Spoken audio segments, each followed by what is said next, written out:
Hello students, हमारे YouTube channel science platform में आपका स्वागत है। आज हम पढ़ेंगे एनसीईआरटी क्लास 7 साइंस। आज के क्लास में हम पढ़ेंगे क्लास 7 साइंस के चैप्टर 2 अर्थात प्राणियों में पोषण। इस वीडियो में पूरे चैप्टर को स्टेप बाय स्टेप और बारीकी से समझाया गया है।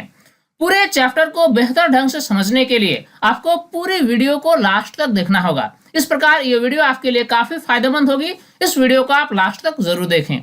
तो आइए वीडियो हम शुरू करते हैं।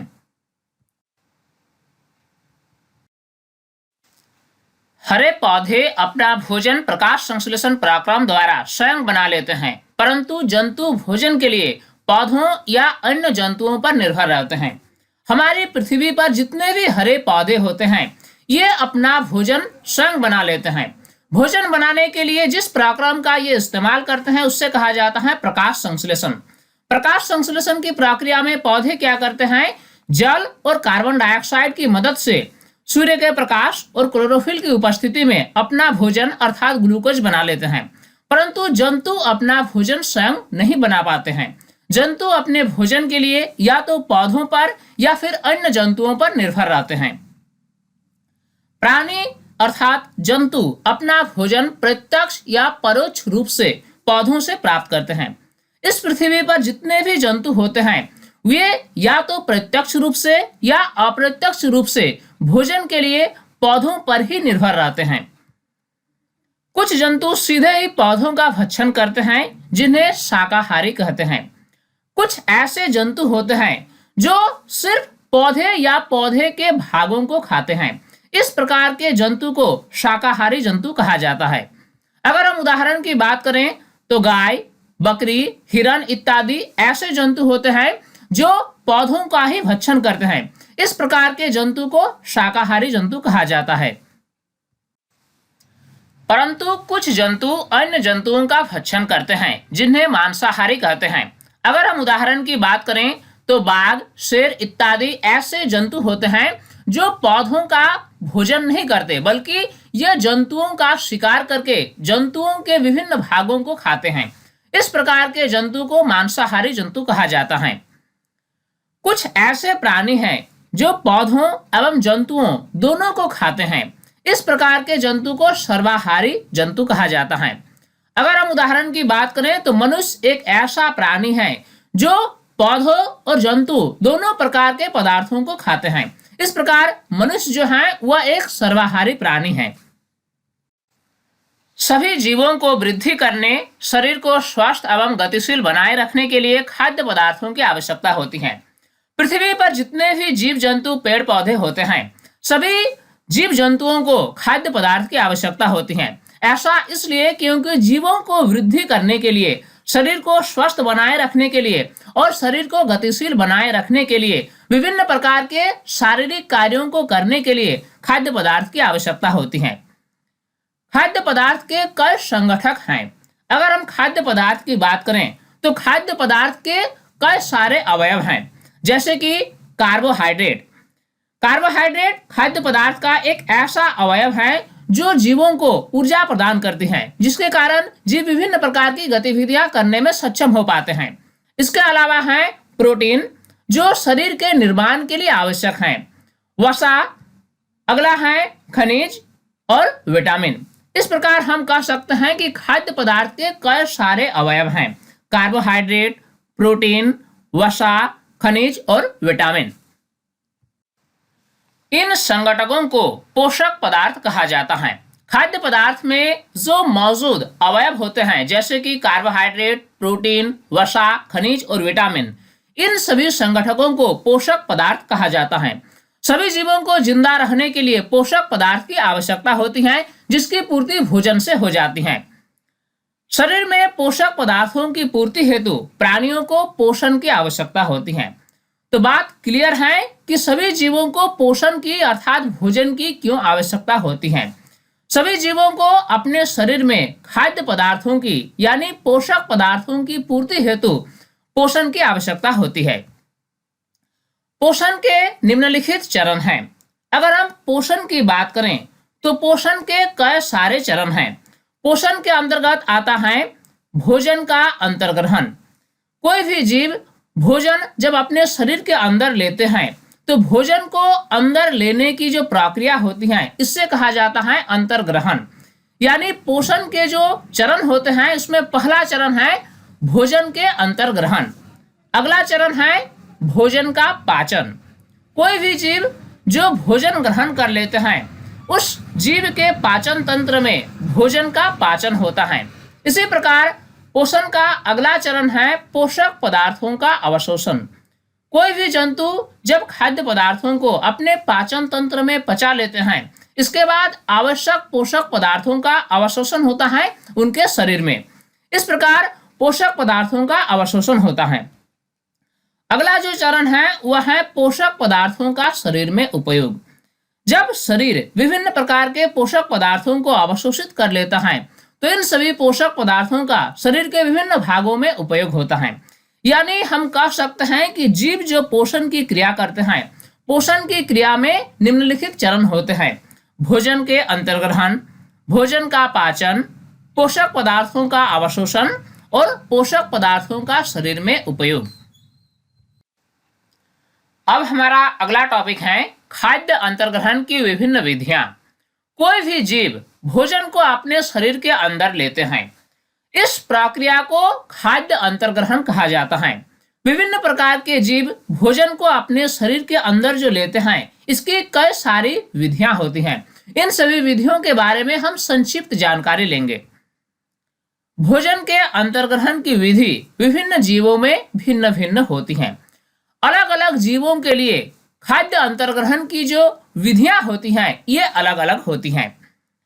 मधुमक्खी एवं मरमर पक्षी अर्थात हमिंग बर्ड पौधों का मकरंद चूसते हैं। बहुत सारे ऐसे पक्षियां हैं जैसे कि मरमर पक्षी जिससे हमिंग बर्ड कहा जाता है, साथ ही मधुमक्खी ये क्या करते हैं कि फूलों में मौजूद जो मकरंद होते हैं इसको चूसते हैं।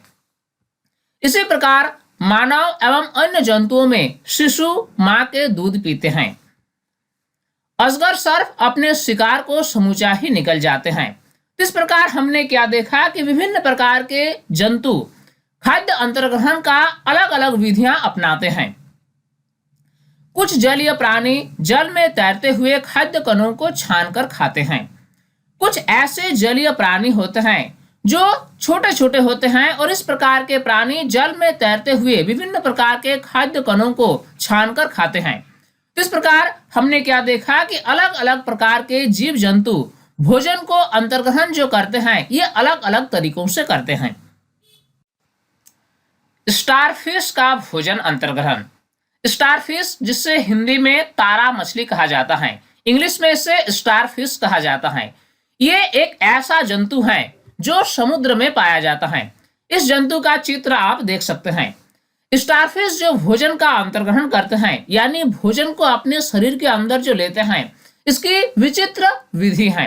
अब आइए देखते हैं कि स्टारफिश भोजन का अंतर्ग्रहण कैसे करते हैं।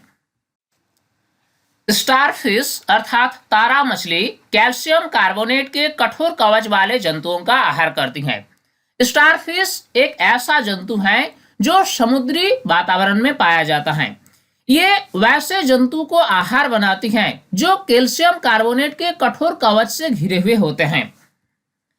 कवच खुलने के बाद यह अपने मुख से अपना आमाशय बाहर निकालती हैं तथा जंतु के कोमल भागों को खाती हैं। यह एक विचित्र बात है कि स्टारफिश का भोजन अंतर्ग्रहण की जो विधि है ये ऐसा है कि ये अपने मुख से अपने शरीर में स्थित आमाशय को बाहर निकालती है और जंतु के कोमल भागों को खा जाती हैं। हमारे शरीर में क्या है कि हमारे शरीर में आमाशय हमारे शरीर के अंदर होता है और हम मुंह के द्वारा भोजन को अंतर्ग्रहण करते हैं और वह भोजन हमारे आमाशय में पहुंचता है। परंतु स्टारफिश में क्या होता है कि ये खाने के वक्त अपना आमाशय मुंह के जरिए बाहर निकाल लेती हैं और ये जंतु के कोमल भागों को खा जाती हैं और उसके बाद आमाशय पुनः अपना शरीर के अंदर पहुंच जाती है।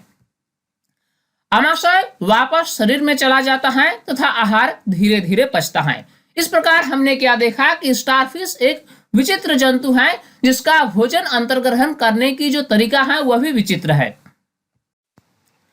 अब आइए जानते हैं कि मानव में पाचन क्रिया कैसे होती है। हम मुख द्वारा भोजन का अंतर्ग्रहण करते हैं। पाचन तंत्र के द्वारा भोजन का पाचन होता है, फिर उपयोगी पोषक तत्वों का अवशोषण शरीर में होता है। इन पोषक तत्वों का शरीर में विभिन्न क्रियाओं के लिए उपयोग कर लिए जाते हैं। भोजन का अपशिष्ट भाग मल के रूप में निष्कासित किया जाता है। इस प्रकार भोजन मुख गुहिका से प्रारंभ होकर गुदा तक जाती है। मानव में पाचन की क्रिया मुंह से शुरू होती है। हम मुंह के द्वारा भोजन का अंतर्ग्रहण करते हैं, फिर ये भोजन का पाचन होता है। पाचन के बाद भोजन में मौजूद आवश्यक पोषक तत्वों का शरीर के द्वारा अवशोषण होता है। फिर ये पोषक तत्व हमारे शरीर के विभिन्न भागों तक पहुंचता है और जो अनपचा हुआ भोजन होता है ये गुदा से बाहर निकल जाती है। इस प्रकार मानव में पाचन की क्रिया होती है। इस चित्र में मानव पाचन तंत्र को दर्शाया गया है। पाचन तंत्र मुंह से शुरू होती है। सबसे पहले भोजन मुख गुहिका में आता है। इस स्थान पर क्या होता है कि भोजन को दांतों के द्वारा छोटे छोटे खंडों में परिवर्तित कर दी जाती है। मुख गुहिका में लाला ग्रंथि पाई जाती है। लाला ग्रंथि से विशेष प्रकार के रस का स्राव होता है जो भोजन के साथ मिल जाते हैं। इसके बाद ये भोजन निगलने के बाद ग्रासिका से होते हुए आमाशय में पहुंचती है। आमाशय एक थैलीनुमा संरचना है जिसमें कुछ समय के लिए भोजन इकट्ठा होती है। इसके बाद आमाशय के ठीक सामने यकृत होती है जो एक विशेष प्रकार के रस का स्राव करती है जो कि भोजन के पाचन में आवश्यक होती है। यकृत के द्वारा जो रस का स्राव किया जाता है उस रस को पित्त रस कहा जाता है और पित्त रस एक विशेष प्रकार की संरचना में संग्रह की जाती है जिसका नाम है पित्ताशय। इसके अलावा हमारे पाचन तंत्र में अग्नाशय होती है। यह भी एक विशेष प्रकार के रस का स्राव करते हैं जिससे अग्नाशयिक रस कहा जाता है जो पाचन में सहायक होती है। इसके बाद जो भोजन है ये क्षुद्रांत यानी छोटी आंत में प्रवेश करती है। छोटी आंत में सारे पाचन की क्रिया होने के बाद ये भोजन बृहद्रांत यानी बड़ी आंत में पहुंचती है। बड़ी आंत में भोजन से जल का अवशोषण होता है। उसके बाद अनपचा हुआ भोजन, जो भोजन हमारा पाचन तंत्र नहीं पचा सका, वह मलाशय में जाकर संग्रह हो जाती है और कुछ समय के बाद ये गुदा के द्वारा बाहर निकाल दी जाती है। इस प्रकार हमारा पाचन तंत्र मुंह से शुरू होता है और गुदा तक चलता है। इस प्रकार भोजन एक लंबी नलिका से गुजरती है जिससे कई भागों में बांटा जा सकता है। हमारी पाचन नलिका कई भागों में विभाजित होती है। इसमें सबसे पहला भाग है मुख गुहिका, अगला है ग्रास नली जिससे ग्रासिका भी कहा जाता है। इसके बाद आता है आमाशय। आमाशय के बाद भोजन क्षुद्रांत अर्थात छोटी आंत में जाता है। इसके बाद भोजन बृहद्रांत यानी बड़ी आंत में पहुंचता है और बड़ी आंत के बाद ये अपचा हुआ भोजन मलद्वार अर्थात गुदा के द्वारा बाहर निकल जाता है। इस प्रकार भोजन एक लंबी नलिका से गुजरती है। ये सभी भाग मिलकर आहार नाल अर्थात पाचन नली का निर्माण करते हैं। हम जो भी खाद्य पदार्थ ग्रहण करते हैं ये विभिन्न भागों से होकर गुजरती हैं, जैसे कि मुख गुहिका, ग्रासिका, आमाशय, छोटी आंत, बड़ी आंत और मलद्वार अर्थात गुदा। इस प्रकार विभिन्न हिस्से मिलकर एक नली का निर्माण करते हैं जिससे आहार नाल अर्थात पाचन नली कहते हैं। जैसे जैसे भोजन विभिन्न भागों से गुजरता है उसके विभिन्न घटकों का पाचन भी क्रमिक रूप से होता है। भोजन जब विभिन्न भागों से गुजरता है तो अलग अलग भागों में भोजन का क्रमिक रूप से पाचन होता है। आहार नाल से संबंध विभिन्न ग्रंथियां जैसे कि लाला ग्रंथि, यकृत, अग्नाशय पाचक रस स्रावित करती हैं। जब भोजन आहार नाल से गुजरता है तो इस दौरान शरीर में मौजूद विभिन्न प्रकार की ग्रंथियां जो कि हमारे पाचन तंत्र से संबंधित होती हैं, जैसे कि लाला ग्रंथि, यकृत, अग्नाशय इत्यादि एक विशेष प्रकार के रस स्राव करती है और ये रस भोजन के पाचन में सहायक होती है। पाचन क्रिया में ये पाचक रस भोजन के जटिल पदार्थों को सरल पदार्थों में बदल देते हैं जिससे आसानी से भोजन का अवशोषण होता है। देखिए होता क्या है कि जो भी भोजन हम करते हैं, ये भोजन में जो पोषक तत्व होते हैं वे जटिल रासायनिक पदार्थ होते हैं। पाचन क्रिया में क्या होता है कि जटिल रासायनिक पदार्थ सरल रासायनिक पदार्थों में परिवर्तित हो जाते हैं, जिससे कि हमारा शरीर आसानी से पोषक तत्वों को अवशोषित कर लेते हैं। इसलिए पाचन की क्रिया अनिवार्य है। बिना पाचन का हमारा शरीर जटिल रासायनिक पदार्थों का अवशोषण नहीं कर सकता है। आहार नाल एवं संबद्ध ग्रंथियां मिलकर पाचन तंत्र का निर्माण करते हैं। हमारे शरीर में आहार नाल और आहार नाल से जुड़ी हुई ग्रंथियां आपस में मिलकर एक विशेष प्रकार के तंत्र का निर्माण करते हैं और ये तंत्र भोजन के पाचन में सहायक होती हैं। इस तंत्र को कहा जाता है पाचन तंत्र। अब चित्र में आप देख सकते हैं, इसमें जो आहार नाल है जो कि मुंह से शुरू होकर गुदा तक होती है, इस आहार नाल के साथ कई सारी ग्रंथियां जुड़ी हुई होती हैं, जैसे कि मुंह में लाला ग्रंथि, हमारे पेट में यकृत, इसी प्रकार अंग्राशय, ये सभी ग्रंथियां मिलकर एक विशेष प्रकार के तंत्र का निर्माण करती हैं, जिससे पाचन तंत्र कहा जाता है। अर्थात आहार नाल और विभिन्न प्रकार की ग्रंथियां पाचन तंत्र का हिस्सा होता है। मुख एवं मुख गुहिका, इस संबंध में हम कुछ जानकारी लेते हैं। भोजन का अंतर्ग्रहण मुख द्वारा होता है। आहार को शरीर के अंदर लेने की क्रिया अंतर्ग्रहण कहलाती है। जब कोई जीव भोजन को शरीर के अंदर लेता है तो इस क्रिया को अंतर्ग्रहण कहा जाता है। मनुष्यों में भोजन का अंतर्ग्रहण मुख के द्वारा होता है। मुख गुहिका में दांतों की सहायता से भोजन को छोटे छोटे टुकड़ों में पीसा जाता है। भोजन का अच्छी तरह पाचन हो, इसलिए मुख गुहिका में मौजूद दांतों की सहायता से भोजन को छोटे छोटे टुकड़ों में पीस दिया जाता है। प्रत्येक दांत मसूड़ों के बीच अलग अलग गर्तिका अर्थात सॉकेट में धंसा होता है। दांत हमारे मसूड़ों में स्थित होते हैं। ये विभिन्न प्रकार की गर्तिका यानी सॉकेट में धंसा होता है। हमारे दांतों की आकृति तथा उनके कार्य भी भिन्न है। अगर आप चित्र में देखेंगे तो हमारे मुंह में मौजूद दांतों की आकृति और उनके कार्य भी भिन्न भिन्न होते हैं। मनुष्यों में दांतों का प्रकार, ये जानना आपके लिए बहुत ही जरूरी है कि मनुष्यों में कितने प्रकार के दांत पाए जाते हैं। हमारे मुंह में 4 प्रकार के दांत पाए जाते हैं। पहला है कृंतक, दूसरा है रदनक, तीसरा है अग्रचर्वनक और चौथा है चर्वनक। इस प्रकार हमारे मुंह में कुल 4 प्रकार के दांत पाए जाते हैं। कुछ दांत कृंतक होते हैं, कुछ दांत रदनक होते हैं, कुछ दांत अग्रचर्वनक होते हैं और कुछ दांत चर्वनक होते हैं। इस प्रकार हमारे मुंह में कुल 4 प्रकार के दांत पाए जाते हैं। अब इस चित्र को आप गौर से देखें। इसमें हमारे मुंह में मौजूद दांतों के प्रकार को बताया गया है। आप देख सकते हैं कि हमारे मुंह में जो दांत मौजूद होते हैं ये विभिन्न आकृति के होते हैं और इनके कार्य भी अलग अलग होते हैं। सबसे पहली बात यह है कि हमारे मुंह में प्रत्येक जबड़े में अर्थात ऊपरी जबड़े और निचले जबड़े, प्रत्येक जबड़े में 4 कृंतक पाए जाते हैं। यानी फ्रंट लाइन में जो 4 दांत होते हैं ये कृंतक होते हैं। इसके बाद एक एक दांत जो होते हैं ये रदनक होते हैं।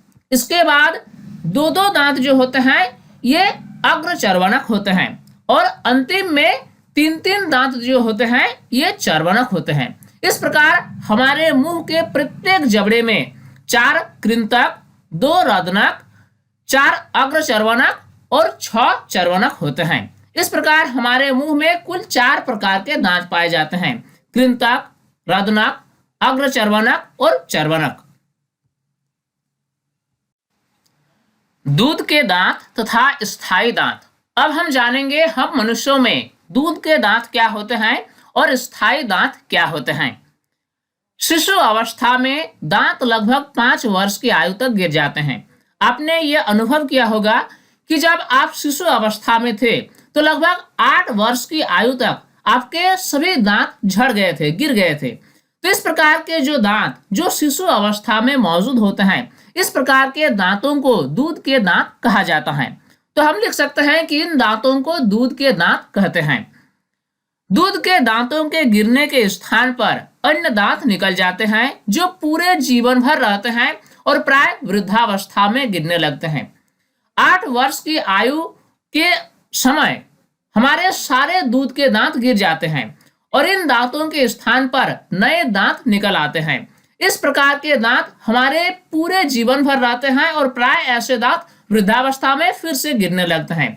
तो इस प्रकार के दांतों को स्थायी दांत कहा जाता है। अगला टॉपिक है जीभ एक मांसपेशीय अंग। यह मुख गुहिका के अधर तल से जुड़ी हुई होती है। इसका अग्रभाग स्वतंत्र होता है और किसी भी दिशा में मुड़ सकता है। जीभ का उपयोग बोलने के लिए किया जाता है। साथ ही साथ यह भोजन में लार को मिलाने का कार्य भी करता है। जीभ पर स्वाद कलिकाएं होती हैं जिनकी सहायता से हमें स्वाद का पता चलता है। तो इस प्रकार हमने क्या देखा कि जीभ हमारे लिए बहुत ही सहायक का कार्य करती है, क्योंकि जीभ के मदद से ही हम बोल पाते हैं। जीभ भोजन को लार के साथ मिलाने का कार्य भी करता है। साथ ही साथ भोजन का स्वाद भी हमें जीभ पर मौजूद स्वाद कलिकाओं की मदद से ही पता चलता है। भोजन नली अर्थात ग्रासिका हमारे पाचन तंत्र का एक महत्वपूर्ण हिस्सा है। ग्रासिका आप चित्र में देख सकते हैं। ग्रासिका एक नली है जिसके द्वारा भोजन मुंह से आमाशय में पहुंचता है। आप देख सकते हैं इस चित्र में कि किस प्रकार ग्रासिका के माध्यम से भोजन मुंह से आमाशय तक पहुंचता है। भोजन को जब निकला जाता है तो यह निगला हुआ भोजन मुंह से आमाशय में पहुंचता है। इस प्रकार भोजन के गमन करने के लिए ग्रासिका में एक विशेष प्रकार का संकुचन होता है और इसी संकुचन के द्वारा ग्रासिका मुंह से भोजन को आमाशय में ले आता है। निगला हुआ भोजन ग्रासिका में जाता है। भोजन अंतर्ग्रहण के दौरान हम दांतों की सहायता से भोजन को छोटे छोटे टुकड़ों में बदल देते हैं और इस प्रकार लार के साथ मिलने के बाद भोजन को निगलते हैं। निगला हुआ भोजन हमारे आमाशय में पहुंचता है। आमाशय में पहुंचने के लिए यह एक विशेष प्रकार के नली से होकर गुजरता है जिसे ग्रासिका कहा जाता है। ग्रासिका की भित्ति के संकुचन से भोजन नीचे की ओर सरकता है। जब हम भोजन को निगलते हैं तो ग्रासिका की भित्ति में एक विशेष प्रकार का संकुचन होता है और इसी संकुचन के कारण भोजन नीचे की ओर सरकता है और आमाशय में पहुंचता है। कभी कभी हमारा आमाशय खाए हुए भोजन को स्वीकार नहीं करता है और वमन द्वारा उससे बाहर निकाल दिया जाता है। कभी कभार ऐसा होता है जब हमारे शरीर को ऐसा लगता है कि खाए हुए भोजन हमारे शरीर के लिए ठीक नहीं है। ऐसी स्थिति में हमारा आमाशय खाए हुए भोजन को स्वीकार नहीं करता है और वमन के द्वारा खाए हुए भोजन को मुंह के द्वारा बाहर निकाल दिया जाता है। इस स्थिति में भी ग्रासिका से होते हुए खाए हुए भोजन ऊपर की ओर चढ़ता है। इसमें संकुचन जो होता है वह नीचे से ऊपर की ओर होता है। इस प्रकार ग्रासिका में जो संकुचन होता है वह सामान्य रूप से ऊपर से नीचे की ओर होता है, परंतु वमन के दौरान संकुचन नीचे से ऊपर की ओर होता है। पाचन तंत्र का अगला भाग है आमाशय। आमाशय मोटी भित्ति वाली एक थैलीनुमा संरचना है। हमारे पाचन तंत्र में आमाशय एक थैली की तरह कार्य करता है। इसमें निगला हुआ भोजन कुछ समय तक संग्रह किया जाता है। यह चपटा एवं जे की आकृति का होता है तथा आहार नाल का सबसे चौड़ा भाग है। आमाशय की आकृति अंग्रेजी के जे अक्षर की तरह होती है और यह आहार नाल का सबसे चौड़ा भाग होता है। आमाशय की आंतरिक दीवार श्लेष्मल, हाइड्रोक्लोरिक अम्ल तथा पाचक रस स्रावित करता है। ये पॉइंट बहुत ही महत्वपूर्ण है कि आमाशय का आंतरिक दीवार 3 तरह का पदार्थ स्रावित करता है: श्लेष्मल, हाइड्रोक्लोरिक अम्ल और पाचक रस। श्लेष्मल एक चिपचिपा पदार्थ है जो भोजन को फिसलने में मदद करता है। हाइड्रोक्लोरिक अम्ल एक विशेष प्रकार का अम्ल है जो पाचन में सहायक होती है। साथ ही साथ इसमें हानिकारक जीवाणुओं को मारने की क्षमता भी होती है। साथ ही साथ आमाशय की आंतरिक दीवार पाचक रस का स्राव करती है जो भोजन को पचाने में सहायक होती है। श्लेष्मल आमाशय के आंतरिक दीवार को सुरक्षा प्रदान करता है। भोजन के कण आमाशय के आंतरिक दीवार को चोट न पहुंचाए, इसलिए श्लेष्मल आमाशय के आंतरिक दीवार को सुरक्षा प्रदान करता है। इसमें क्या होता है कि भोजन फिसलनदार हो जाती है और आमाशय की आंतरिक दीवार भोजन के कणों के खरोच से बच जाती है। अम्ल अनेक हानिकारक जीवाणुओं को मार देता है। जब हम भोजन को ग्रहण करते हैं तो हमारे भोजन में अनेक तरह के हानिकारक जीवाणु भी मौजूद रह सकते हैं। जब ये भोजन हमारे आमाशय में पहुंचता है तो आमाशय के द्वारा हाइड्रोक्लोरिक अम्ल का स्राव किया जाता है। इस हाइड्रोक्लोरिक अम्ल का ये खासियत है कि ये अनेक प्रकार के हानिकारक जीवाणुओं को मार सकता है। साथ ही यह माध्यम को अम्लीय भी बनाता है, जिससे पाचक रसों को क्रिया करने में सहायता मिलती है। हमारे पाचन तंत्र की क्रिया प्रणाली ऐसा है कि भोजन को पचाने के लिए आमाशय में अम्लीय माध्यम होना चाहिए और अम्लीय माध्यम को बनाने का दायित्व जो है वह है हाइड्रोक्लोरिक अम्ल का, जो कि आमाशय के द्वारा स्राव किया जाता है। आमाशय की पाचक रस अर्थात जठर रस प्रोटीन को सरल पदार्थों में विघटित कर देता है। जैसा कि हम जानते हैं कि आमाशय की आंतरिक दीवार एक विशेष प्रकार के पाचक रस का स्राव करती है। इस पाचक रस को जठर रस के नाम से जाना जाता है। यह जठर रस प्रोटीन को सरल पदार्थों में विघटित करने में मदद करता है। आहार नाल का अगला भाग है क्षुद्रांत, जिससे छोटी आंत के नाम से भी जाना जाता है। यह अत्यधिक कुंडलित नली है जो लगभग 7.5 मीटर लंबी होती है। हमारे आहार नाल की सबसे लंबी जो नली है वह है क्षुद्रांत यानी छोटी आंत। यह अत्यधिक कुंडली होती है और इसकी लंबाई लगभग 7.5 मीटर होती है।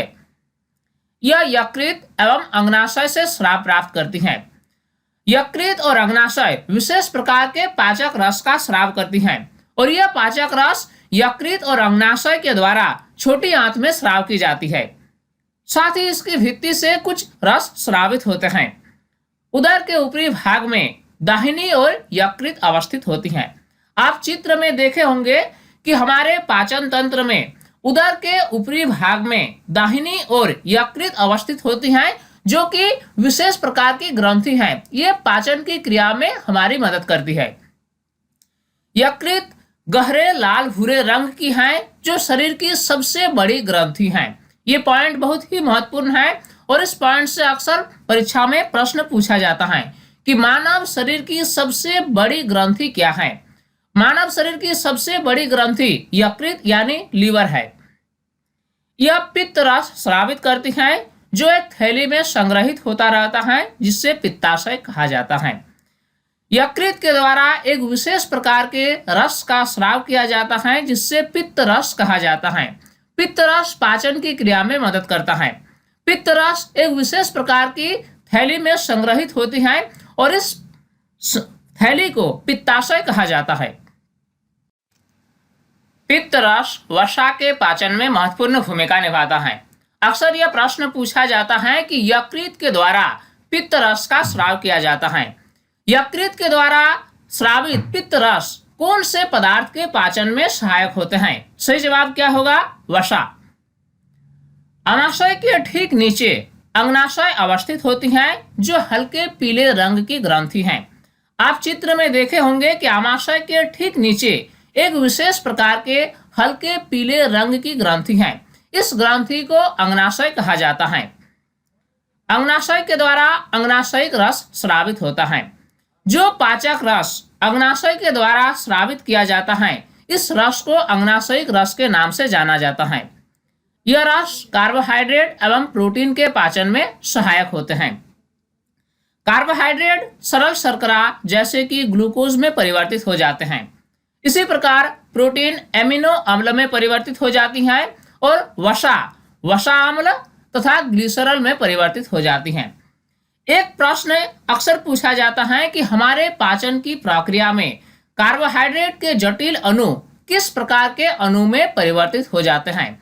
तो कार्बोहाइड्रेट के जो जटिल अणु होते हैं ये सरल शर्करा जैसे कि ग्लूकोज आदि में परिवर्तित हो जाते हैं। इसी प्रकार प्रोटीन जो होते हैं ये सरल पदार्थ जैसे कि एमिनो अम्ल में परिवर्तित हो जाते हैं।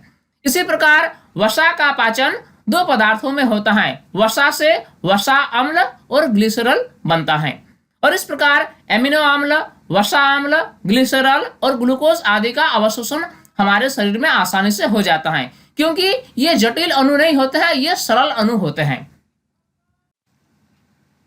क्षुद्रांत में अवशोषण। क्षुद्रांत यानी छोटी आंत, ये हमारे आहार नाल का सबसे लंबा भाग है। इसकी लंबाई लगभग 7.5 मीटर होती है। क्षुद्रांत को छोटी आंत भी कहा जाता है। पचा हुआ भोजन का अवशोषण क्षुद्रांत में होता है।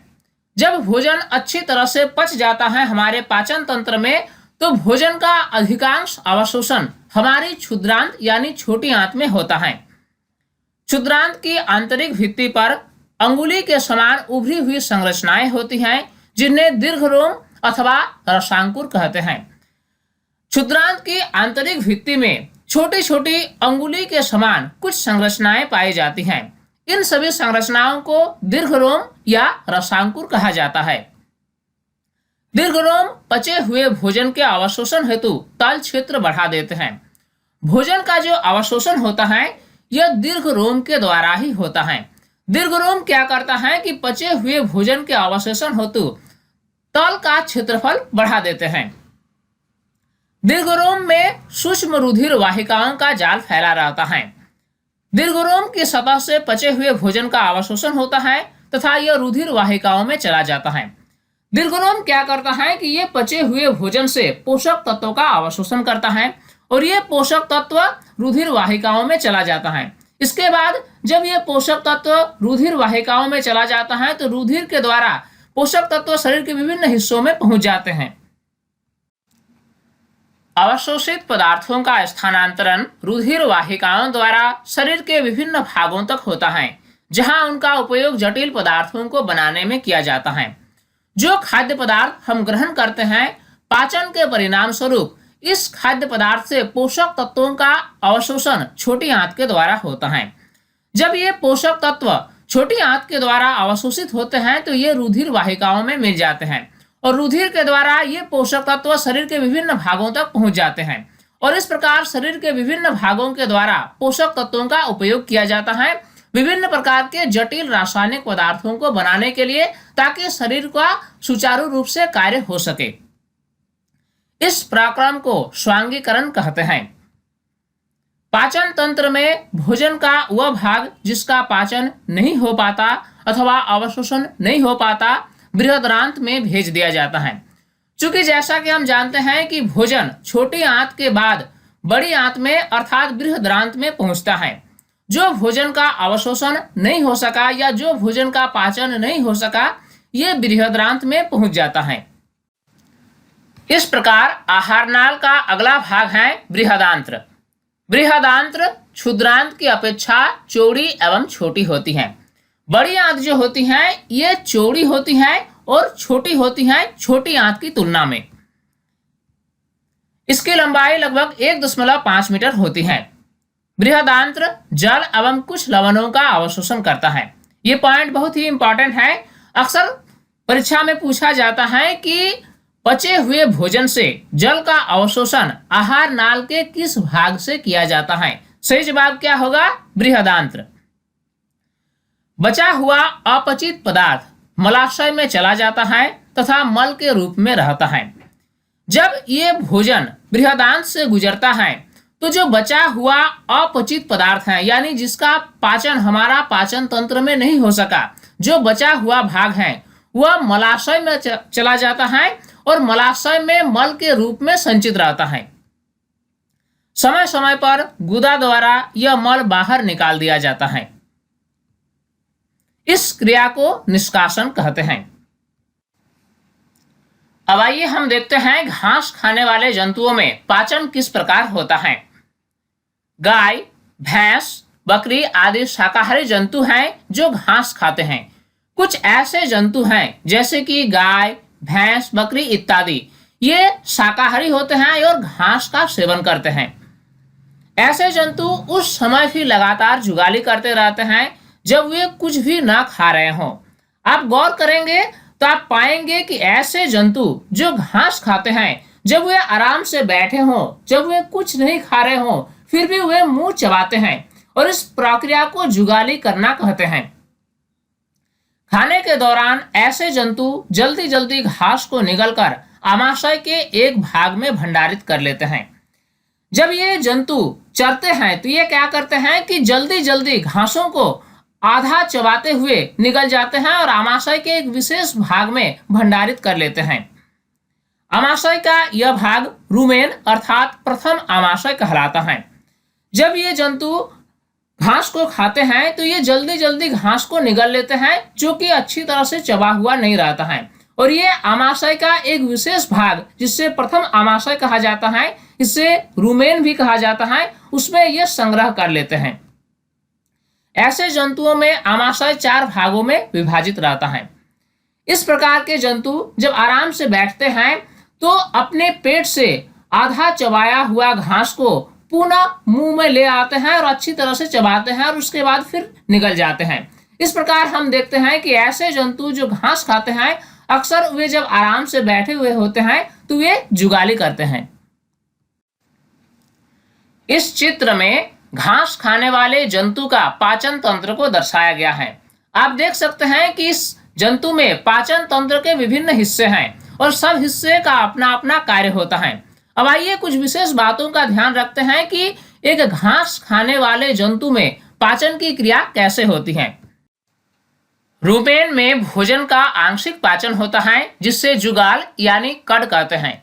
जैसा कि अभी हमने डिस्कस किया कि जब ऐसे जंतु आराम से बैठे होते हैं तो रुमेन में संग्रह आधा चबा हुआ भोजन को ये पुनः मुंह में ले आते हैं और चबाते हैं। इस प्रक्रिया को जुगाली करना कहा जाता है।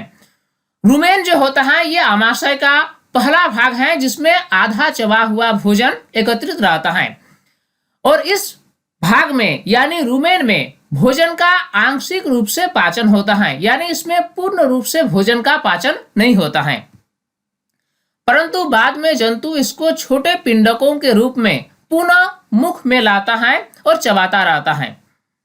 इस प्रक्रम को रोमंथन अर्थात जुगाली करना कहते हैं तथा ऐसे जंतु को रूमिनेंट अथवा रोमंथी कहते हैं। घास में सेलुलोज की प्रचुरता होती है जो एक प्रकार का कार्बोहाइड्रेट है। घास खाने वाले जंतुओं के आमाशय में सेलुलोज का पाचन करने वाले जीवाणु पाए जाते हैं। बहुत से जंतु एवं मनुष्य सेलुलोज का पाचन नहीं कर पाते हैं क्योंकि उनमें सेलुलोज का पाचन करने वाले जीवाणु अनुपस्थित रहते हैं। ये पॉइंट महत्वपूर्ण है कि घास खाने वाले जंतुओं के शरीर में सेलुलोज का पाचन होता है, परंतु मनुष्य या फिर अन्य जंतुओं में सेलुलोज का पाचन नहीं होता है। कारण क्या है कि घास खाने वाले जंतुओं के आमाशय में सेलुलोज का पाचन करने के लिए विशेष प्रकार के जीवाणु पाए जाते हैं, परंतु इस प्रकार के जीवाणु मनुष्य के पाचन तंत्र में नहीं पाया जाता है। इसीलिए मनुष्य सेलुलोज का पाचन नहीं कर सकता है, परंतु घास खाने वाले जंतु सेलुलोज का पाचन कर सकते हैं। अब हम पढ़ेंगे अमीबा में संभरण एवं पाचन, अर्थात अमीबा भोजन ग्रहण कैसे करता है और भोजन का पाचन कैसे होता है। अमीबा एक कोशिक जीव है जो जलाशयों में पाया जाता है। अमीबा जो होते हैं ये अत्यंत छोटे जीव होते हैं और इसका शरीर केवल और केवल एक ही कोशिका का बना होता है, अर्थात अमीबा को देखने के लिए हमें सूक्ष्मदर्शी का सहारा लेना पड़ेगा। अमीबा निरंतर अपनी आकृति एवं स्थिति बदलती रहती है। ये बिंदु बहुत ही महत्वपूर्ण है कि अमीबा एक ऐसा एक कोशिक जीव है जिसकी कोई निश्चित आकृति नहीं होती है। ये अपनी आकृति बदलती रहती है। यह एक अथवा अधिक अंगुली के समान प्रवर्ध निकालता रहता है जिन्हें पादाप कहते हैं। चूंकि अमीबा की कोई निश्चित आकृति नहीं होती है, क्योंकि ये जो है ये अपने शरीर से अंगुली के समान प्रवर्ध निकालता रहता है जिससे पादाप कहा जाता है। ये विशेष प्रकार की संरचनाएं होती हैं जो अंगुली के समान होती हैं। अब इसको हम चित्र के जरिए समझने की कोशिश करते हैं कि अमीबा में किस प्रकार के पादाप होते हैं। इस चित्र में अमीबा को दिखाया गया है। अमीबा एक कोशिक जीव होता है, अर्थात ये केवल एक ही कोशिका का बना होता है और ये जलाशयों में पाया जाता है। जिस प्रकार एक कोशिका की संरचना होती है, ठीक वैसे ही अमीबा के शरीर की संरचना होती है। इसमें खाद्य कणिका जैसे ही अमीबा के शरीर के सामने आती है तो ये खाद्य कणिका के चारों ओर अंगुली के समान संरचनाएं विकसित करती हैं जिससे पादाब कहा जाता है। और ये पादाब खाद्य कणिकाओं को अपने शरीर के अंदर ले आती हैं और खाद्य धानियां बनाती हैं। और इस प्रकार खाद्य धानियों में ही अमीबा के शरीर में भोजन का पाचन होता है और अवशोषण होता है। बाद में जब भोजन का पाचन हो जाता है तो बचा हुआ अपचा हुआ भोजन बाहर निकाल दिया जाता है। पादाब अमीबा को गति देने एवं भोजन पकड़ने में सहायता करते हैं। हमने चित्र में क्या देखा कि अमीबा के शरीर में अंगुली के समान विशेष प्रकार की संरचनाएं विकसित हो जाती हैं जिससे पादाब कहा जाता है। ये पादाब का दो कार्य है। पहला कार्य ये कि अमीबा को गति प्रदान करता है और दूसरा कार्य ये कि ये भोजन को पकड़ने में अमीबा को सहायता करता है। अमीबा जल में मौजूद कुछ सूक्ष्म जीवों का आहार करता है। जब इससे आसपास भोजन की उपस्थिति का आभास होता है तो यह खाद्य कण के चारों ओर पादाब विकसित करके उसे निगल लेता है। खाद्य पदार्थ उसकी खाद्य धानी में फंस जाते हैं और इस प्रकार खाद्य धानी में ही खाद्य पदार्थ का पाचन होता है और उसमें पोषक तत्वों का अवशोषण होता है। बचा हुआ भोजन जिसका पाचन नहीं हो सका वह शरीर से बाहर निकाल दिया जाता है। खाद्य धानी में ही पाचक रस स्रावित होते हैं और भोजन का पाचन हो जाता है। जब पादाब के द्वारा खाद्य कण को अमीबा के शरीर के अंदर खाद्य धानी के रूप में संग्रह कर लिया जाता है तो इसी खाद्य धानी के अंदर पाचक रस का स्राव होता है और भोजन का पाचन होता है। पोषक पदार्थों के अवशोषण के पश्चात बिना पचा अपशिष्ट खाद्य पदार्थ खाद्य धानी के द्वारा बाहर निकाल दिया जाता है। तो स्टूडेंट्स, इस वीडियो के माध्यम से हमने पूरे चैप्टर को स्टेप बाय स्टेप और बारीकी से समझाने का प्रयास किया है। उम्मीद करता हूं इस वीडियो से आपने काफी कुछ सीखा होगा और ये वीडियो आपके लिए काफी हेल्पफुल हुई होगी। ये वीडियो आपको कैसा लगा आप हमें कमेंट सेक्शन में जरूर बताएं। साथ ही अगर अभी तक आप हमारे यूट्यूब चैनल साइंस प्लेटफॉर्म को सब्सक्राइब नहीं किया है तो इसे अभी सब्सक्राइब कर लें और नोटिफिकेशन बेल को ऑन करके ऑल पर सिलेक्ट कर लें ताकि हर नई वीडियोज के अपडेट्स आप तक आसानी से पहुंच सके। स्टूडेंट्स, तब तक के लिए बाय।